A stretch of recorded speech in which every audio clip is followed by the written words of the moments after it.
Imagine a time capsule, but instead of old photos and letters, it's filled with voices, hundreds of conversations, literally capturing a moment in time.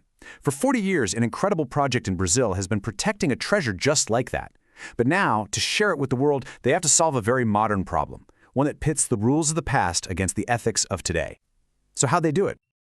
It's a really fascinating question, isn't it? When you listen to how people talked 30, 40 years ago, you're not just hearing old-fashioned words. You're hearing the rhythm of a different time, you're tracking the evolution of a culture, and you're picking up on all these subtle shifts in language that tell us a story about how we've changed. And the journey to unlock those lessons, well, it's a wild ride. So here's the plan. First, we'll look at the treasure itself, this amazing collection of voices. Then, we'll dive into the huge roadblock they hit, a modern-day dilemma that basically put it all under lock and key. But don't worry, the story doesn't end there. We'll uncover the clever way they're unlocking it, and finally, get a peek at what these voices are telling us about our own world. Okay, so this all kicked off with a goal that was, honestly, incredibly ambitious. They didn't just want to record a few conversations, they wanted to create a detailed audio map of an entire region's language. The project is called VARSUL, and since way back in the 1980s, its whole mission has been to study and preserve the spoken Portuguese of southern Brazil. The point wasn't to capture formal, stuffy language, but to get how people actually talked in their everyday lives. You know, creating a rich, authentic database for researchers for generations to come. And to do this, they conducted hundreds of really in-depth interviews. And the scale here is just wow. We're talking 288 meticulously recorded conversations. Each one is a deep dive into someone's life, their stories, their experiences, all forming the core of what's known as the base sample. And listen, this was not a quick job. These were what you call socio-linguistic interviews. So they weren't just about words, but about the social context around them. This huge collection effort took 7 years, from 1989 to 1996. So when we talk about these voices, we're talking about a direct line back to the way people thought and spoke in the early 90s. Pretty cool. And this was no random collection. It was a superstructured, scientific effort. The interviews were perfectly balanced, exactly 96 in each of the 3 states of southern Brazil. Then they broke that down even further to 24 interviews in each of the 12 cities they chose. This systematic approach meant the data was both wide-ranging and scientifically solid. But it wasn't just about geography. To make sure this was truly robust, they carefully balanced the sample. They made sure to have an equal number of men and women, split them into 2 different age groups, and covered 3 different levels of education. They even made sure to capture the region's diverse ethnic backgrounds, from German and Italian to Azorean and Polish heritage, to create a true snapshot of society. Okay, so we've got this priceless, one-of-a-kind archive. Sounds great, right? Well, here's the twist. A fundamental clash between the world of the 1990s and the world of today created a massive roadblock, one that essentially locked this treasure away from everyone. See, back in the 90s, research ethics were just different. If you protected a participant's name, that was usually considered good enough. But today, the world runs on strict data privacy laws, like Brazil's big one, the LGPD, and we have new ideas like open science, which says research should be accessible to all, but only if it's done ethically, with formal written consent. The VARSUL project was caught in this time warp. And this quote just nails the problem.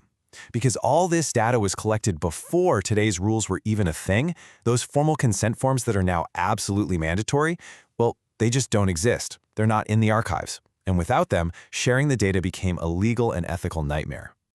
So how do you solve a problem like that? You can't exactly hop in a time machine and get some signatures. The answer was to forge a new key, a really clever technical process to protect the identities of those original speakers while finally unlocking the scientific value of their words. The first step they took is something called de-identification.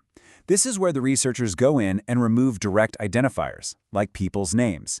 But, and this is key, they keep a secure, secret map that lets them relink the data if they need for their own private analysis.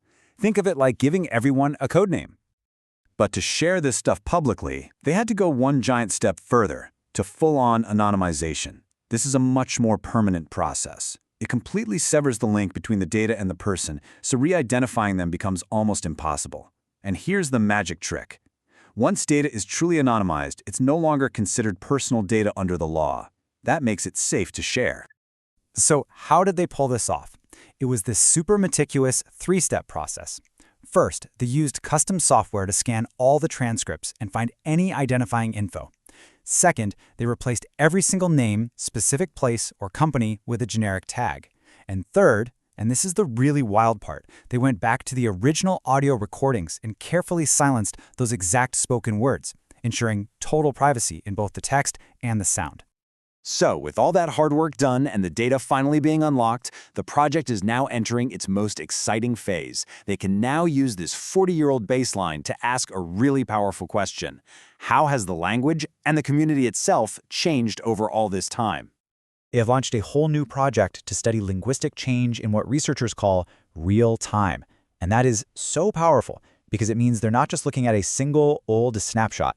They're comparing it directly to today to see evolution as it happens. And they're tackling this in two brilliant ways. For what they call a panel study, they are actually finding and re-interviewing the very same people from the original 90s sample to see how one person's speech changes over a lifetime. Then, for a trend study, they are finding new people who match the exact same profiles, same age, gender, location, to see how the whole community's language has shifted. Just brilliant. And what's really cool is, this isn't just for academics. The team is dedicated to sharing what they find with everybody. They've got a social media presence, a traveling exhibition called Voices of the South, and they're working with schools and the media. This newly anonymized data is even becoming a goldmine for totally new fields, like data science and forensic linguistics. You know, the VARSUL project's journey is an incredible story of scientific dedication. But it also leaves us with a really critical question for our own time. In an age where we are constantly creating a digital record of our lives, our voices, our stories, how are we going to make sure that they're preserved and protected ethically for the generations who will one day want to listen to us?